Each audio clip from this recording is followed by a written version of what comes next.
VVD, 80 years of legacy in consumer goods.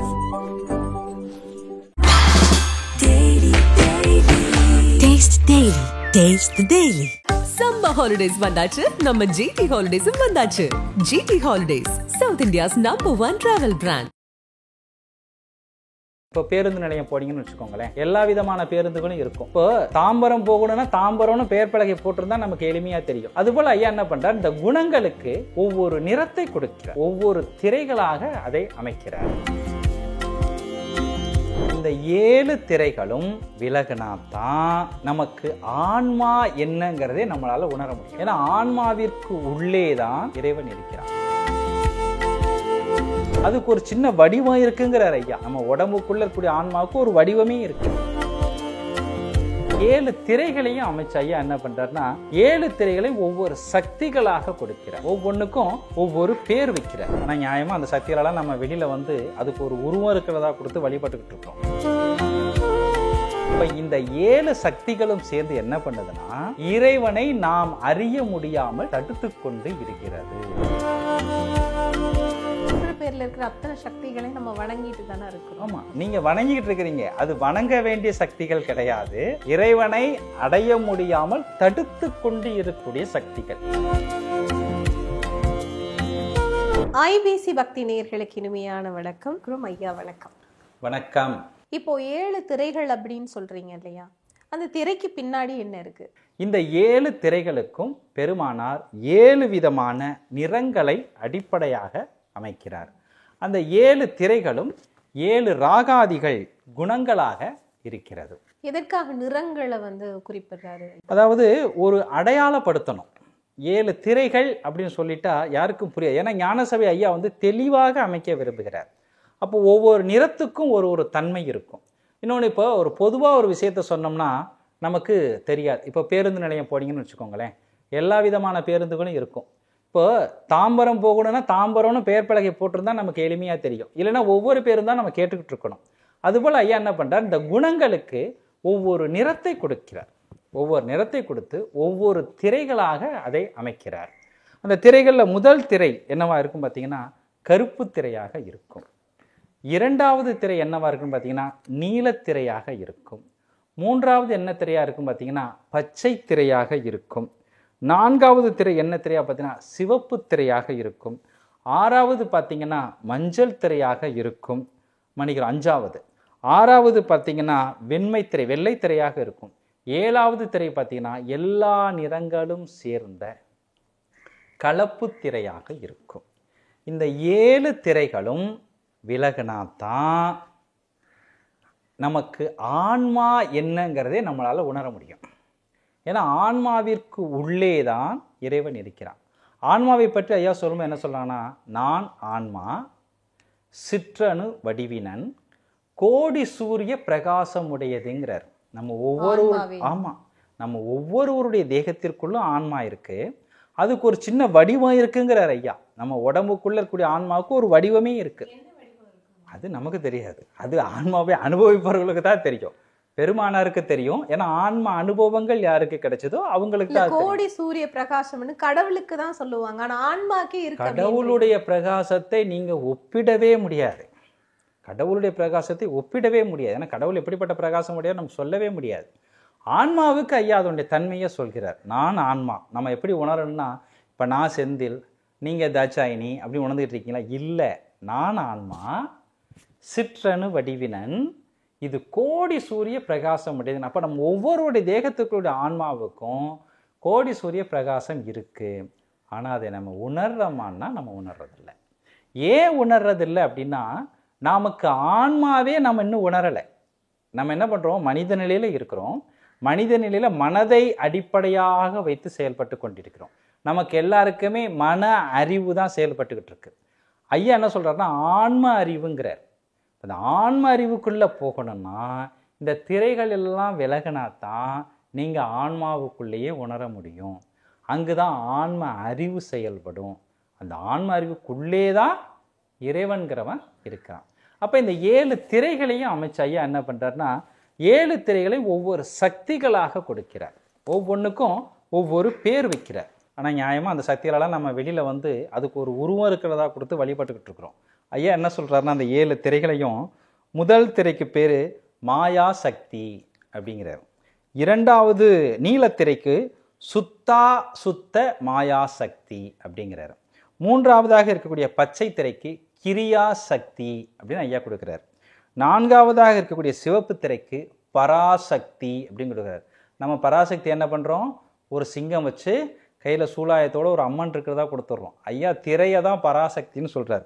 ஏன்னா இந்த திரைகள் எல்லாம் தான் இறைவனை அறிய முடியாமல் தடுத்து கொண்டிருக்கிறது.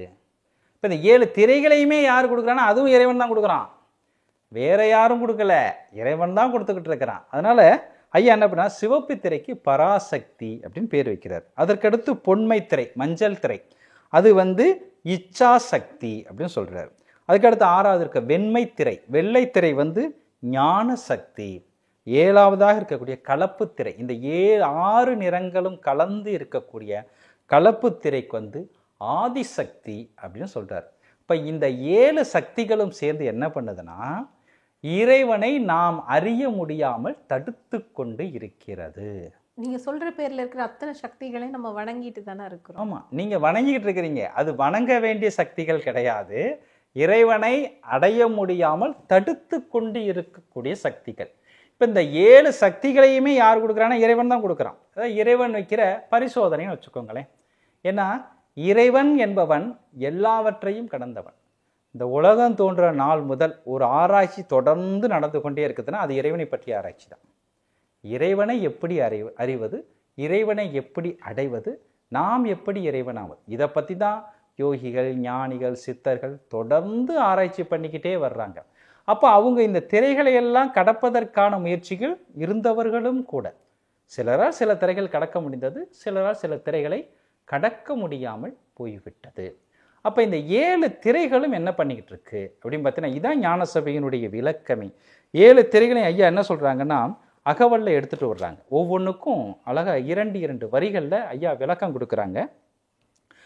கரைவின் மாயை கரும் பெருந்திரையாள் அரைசது மறைக்கும் அருட்பெருஞ்சோதி. யாரு மறைக்கிறா? மறைக்கிறதே அருட்பெருஞ்சோதி தான். கடவுள் தான் மறைக்கிறான். அவனை அடைய முடியாமல் யார் மறைக்கிறானா, கரைவின் மாயை கரும்பெரும் திரையால். கருப்பு திரை என்னவா இருக்குதுன்னா மாமாயையாக இருக்கிறது. மாமாயை நம்ம சொல்ல முடியாது, ஆணவம், கண்மம், மாயை, மாமாயை, திரோதாகி, 5 சொல்லும் இல்லையா. இதுல இந்த மாமாயைங்கிறது தான் கருப்பு திரையாக இருக்கிறது. ஆனால் அது என்ன பண்ணுதுன்னா, இறைவனுடைய அரசை, இறைவன் யார் என்பதை தெரிந்து கொள்ள முடியாமல் கரைவின்மா மாயை கரும்பெரும் திரையால் அரைசது மறைக்கும். இறைவனுடைய அரசாட்சியை, இறைவனுடைய நிலையை தெரிய விடாமல் மறைத்து கொண்டு இருக்கிறது இந்த கருப்பு திரை.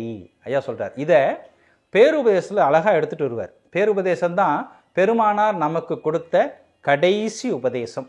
அந்த உபதேசத்தில் பெருமான் என்ன சொல்றாருன்னா, நம்முடைய நிலை எப்படிப்பட்டது, நம்மை அதிர்ஷ்டிக்கின்ற, அதாவது காப்பாற்றி கொண்டிருக்கக்கூடிய தெய்வத்தினுடைய நிலை எப்படிப்பட்டதுன்னு விசாரம் செய்ய சொல்கிறார். ஏன்னா தெய்வத்தை தெரிந்து கொள்ள வேண்டும் என்று சொன்னால் தெய்வத்தை பற்றி நாம் விசாரம் செய்தாக வேண்டும். விசாரம் செய்யறதுன்னா என்னங்கய்யா? விசாரம் நான் ஏற்கனவே நம்ம இதெல்லாம் சொல்லியிருக்கேன்.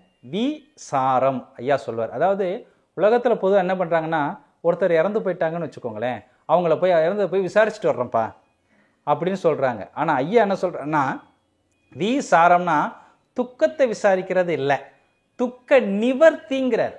துக்கத்தை நீக்குவது தான் விசாரம் அப்படின்னு ஐயா சொல்றாரு. வி என்பது உபசர்க்கம் அப்படின்னு சொல்வார், அது ஒரு அடைமொழி.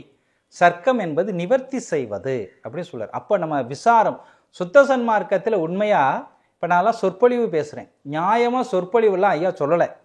ஐயா என்ன பண்ண சொல்கிறார்னா, சத்விசாரம் தான் பண்ண சொல்கிறார்.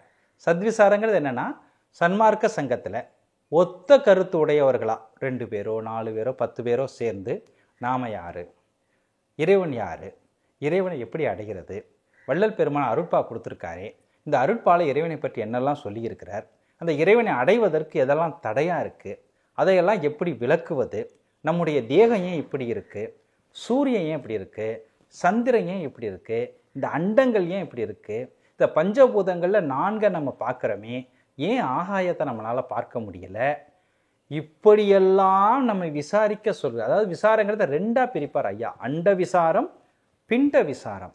நீங்கள் பார்த்தீங்கன்னா கொஞ்சம் நகைச்சுவையாக இருக்கும். ஆனால் ஐயா சொல்கிறார், இந்த நகம் ஏன் வளருதுன்னு விசாரம் பண்ண சொல்கிறார் ஐயா. நீங்கள் பாருங்கள், நகம் நமக்கு எல்லாருக்கும் வளருது. ஆனால் நம்ம என்னைக்காவது நகம் வளர்க்குறத பார்த்துருக்கோமா? நம்ம வீட்டில் ஒரு செடி வளர்ந்தால் நம்ம அதை பார்த்துருக்குறோம். செடி ஒவ்வொரு நாள் வளருது. இந்த நகம் பாருங்கள், இந்த விரலோட ஒட்டி இருக்குது. இப்போ நீங்கள் இங்கே அறுத்தீங்கன்னா உயிர் போயிடும் வலி. இதே நகம்தான் வளர்ந்து மேலே வந்ததுக்கப்புறம் நம்ம அறுக்கிறோம், அங்கே வலிக்கிறது இல்லை. ஏன் இந்த நகம் இங்கேருந்து வளர்ந்துக்கிட்டே வருது? ஏன் இதுக்கப்புறம் இதனுடைய பிடிப்பை விடுது? இதையெல்லாம் விசாரம் பண்ண சொல்கிறார். இப்போ சொல்லிட்டு ஐயா என்ன சொல்வார்னா, பேருபதேசத்தில் இப்படி பண்ணினீங்கன்னா உங்களை ஏளனமாக தான் பார்ப்பாங்க, அது அவர்களுடைய இயல்புன்ட்டார் ஐயா. நீ அவங்கள கண்டுக்கவே கண்டுக்காத அப்படிங்கிறார்.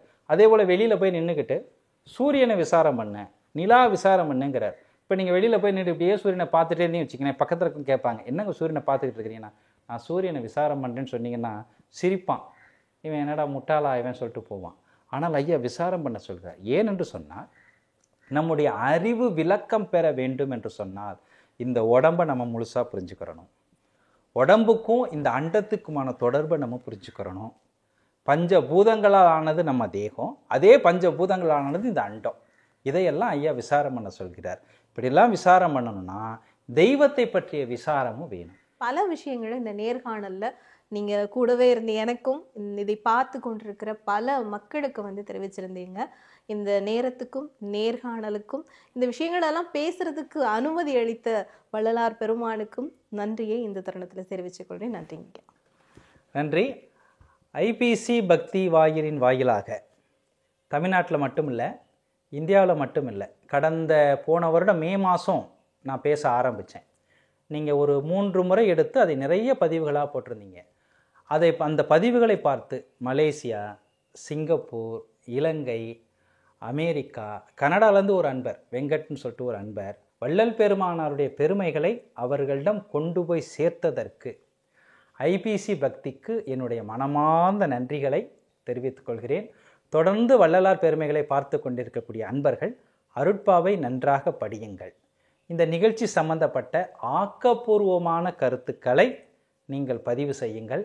அந்த கருத்துக்களுக்கு நிச்சயமாக நான் பதிலளிப்பேன். நன்றி, வணக்கம். மீண்டும் தொடர்வோம் ஐபிசி பக்தி வாயிலாக. VVD, 8 years of legacy in consumer goods. Taste Daily. Taste the Daily. Summer holidays வந்தாச்சு, நம்ம GT Holidays வந்தாச்சு. GT Holidays, South India's #1 travel brand.